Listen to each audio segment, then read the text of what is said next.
Bacaan pertama. Bacaan dari kitab pertama Samuel. Sekali peristiwa, orang Israel maju berperang melawan orang Filistin dan berkemah dekat Ebenezer. Sedang orang Filistin berkemah di Afek.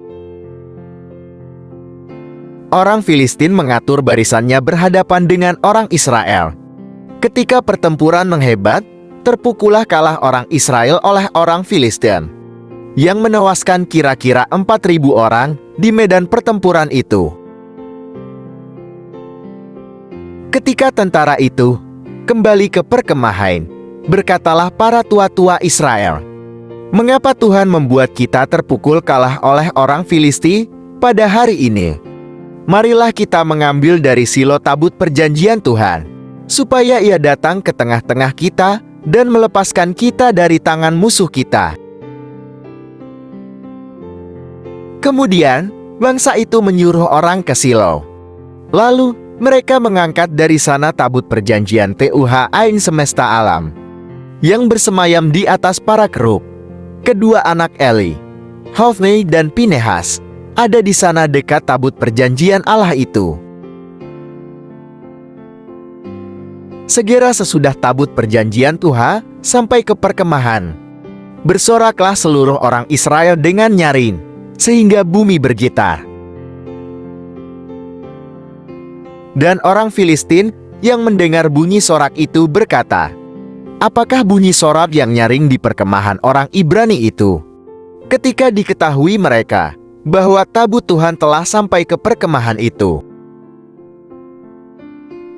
ketakutanlah orang Filistin, sebab kata mereka, Allah mereka telah datang ke perkemahan itu, dan mereka berkata, "Celakalah kita, sebab seperti itu belum pernah terjadi dahulu.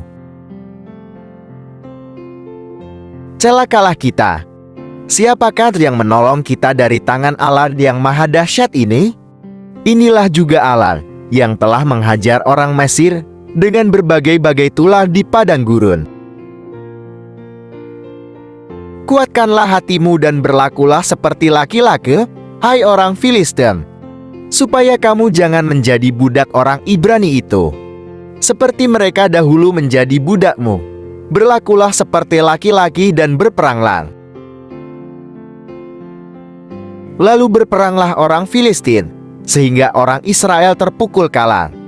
Mereka melarikan diri masing-masing ke kemahnya. Amatlah besar kekalahan itu. Dari pihak Israel gugur 30.000 orang pasukan berjalan kaki. Lagi pula tabut Allah dirampas dan kedua anak Eli, Hofni dan Pinehas, tewas. Demikianlah sabda Tuhan.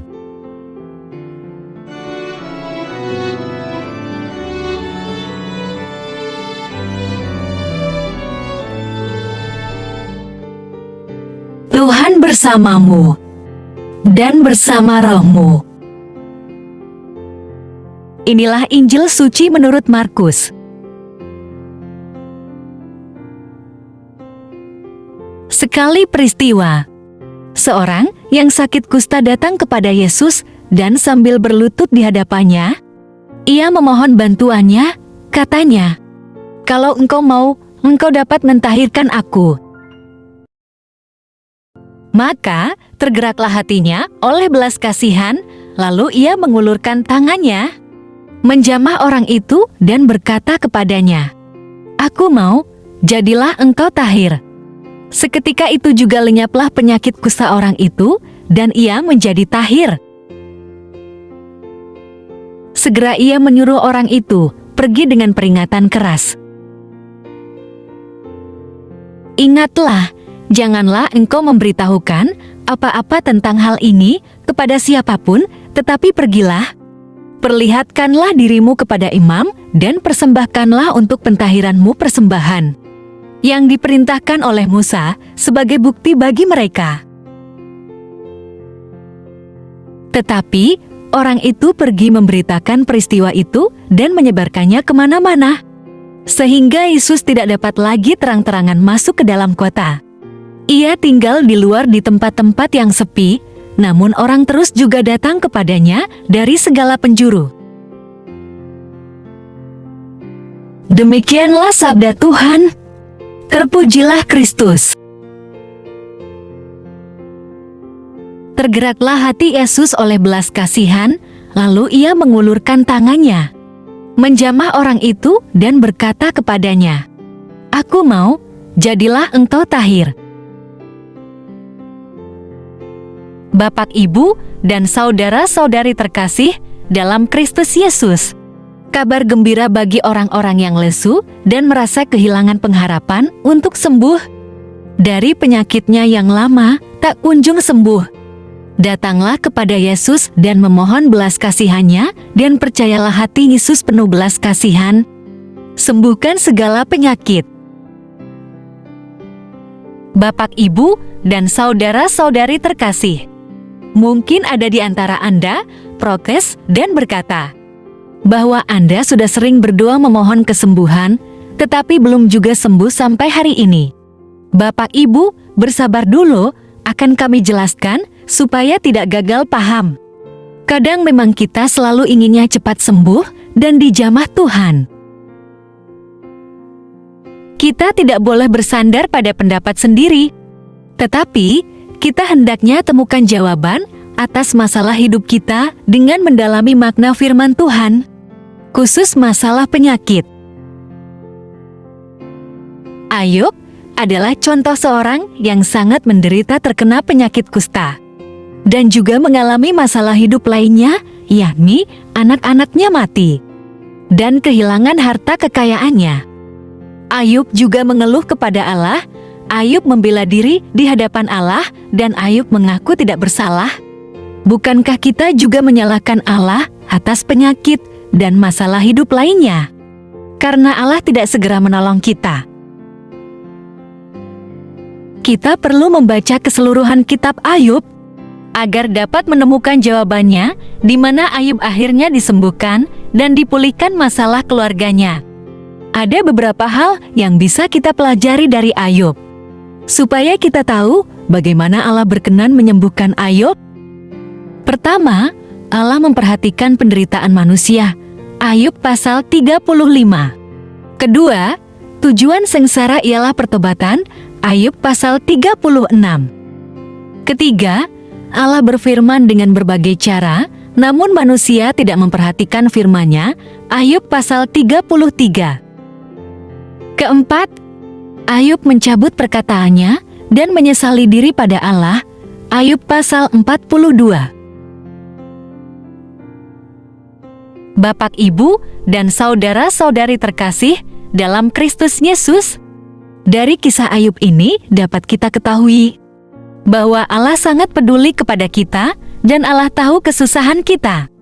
Bagian kita adalah mengakui dosa, lalu bertobat dan mendekatlah kepada Allah agar kita tahu kehendak Allah, dan taatilah dengan melakukan hal-hal yang berkenan bagi Allah.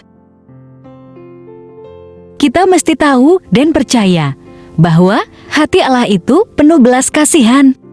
Yesus adalah Tuhan, dan tentu saja hati Yesus juga penuh belas kasihan. Kita mesti mengenal Tuhan Allah supaya tidak menyalahkan Tuhan, dan supaya iman kita tidak mudah goyah oleh karena masalah sakit dan masalah hidup kita belum sembuh dan belum pulih keadaan hidup kita. Bapak, Ibu, dan saudara-saudari terkasih dalam Kristus Yesus, mari kita baca Ayub pasal 42 ayat 5. Hanya dari kata orang saja aku mendengar tentang engkau, tetapi sekarang mataku sendiri memandang engkau. Sekarang kita mengerti bahwa segala hal nampak terlihat belum ada jawabannya, maka hendaknya kita segera introspeksi diri. Apakah ada dosa yang belum diakui? Dan apakah ada sikap hidup kita yang tidak berkenan bagi Tuhan Allah? Firman Tuhan mengatakan bahwa dosa menghalangi jawaban doa-doa kita. Bapak, Ibu, dan saudara-saudari, mari kita baca Yesaya pasal 59 ayat 1-2. Sesungguhnya, tangan Tuhan tidak kurang panjang untuk menyelamatkan, dan pendengarannya tidak kurang tajam untuk mendengar. Tetapi yang merupakan pemisah antara kamu dan Allahmu ialah segala kejahatanmu, dan yang membuat Dia menyembunyikan diri terhadap kamu, sehingga Ia tidak mendengar ialah segala dosamu. Penyakit kusta di zaman sekarang sudah ada obatnya. Tetapi, sakit kusta rohani hanya bisa disembuhkan oleh Tuhan Allah melalui Yesus Kristus. Penyakit rohani lebih berbahaya daripada penyakit tubuh kita, sebab banyak kasus terjadi disebabkan kekerasan hati dan pikiran yang mengandalkan kekuatan diri sendiri, dan kecewa kepada Tuhan karena doa-doanya belum dijawab. Bapak, Ibu, dan saudara-saudari terkasih dalam Kristus Yesus, semoga kita semua tidak meragukan dan sebaiknya percaya saja bahwa Tuhan Allah pasti menolong dan melepaskan kita dari penderitaan dan menyembuhkan segala macam penyakit. Bapak, Ibu, dan saudara-saudari terkasih, semoga kita tidak marah lagi kepada Tuhan. Maka dari itu, mari kita introspeksi diri. Apakah ada dosa besar yang belum kita akui kepadanya? Maka mari kita akui segala kesalahan-kesalahan kita, sehingga Allah mengabulkan segala keinginan kita. Serahkanlah hidupmu kepada Tuhan, dan percayalah kepadanya, dan Ia akan bertindak. Amin. Tuhan Yesus memberkati. Marilah berdoa. Allah Bapa, sumber pengharapan, Engkau telah mengikat perjanjian dengan semua orang melalui Yesus Kristus yang terurapi. Semoga kami selalu berpegang teguh pada Dia dan berkembang menjadi umat yang patuh setia dengan perantaraan Yesus Kristus, Putra-Mu, Tuhan kami, yang bersama Dikau dalam persekutuan Roh Kudus, hidup dan berkuasa, Allah sepanjang segala masa, dalam nama Bapa dan Putra dan Roh Kudus. Amin. Terima kasih telah mendengarkan dan merenungkan firman Allah. Jangan lupa subscribe dan aktifkan loncengnya. Terima kasih Tuhan Yesus memberkati.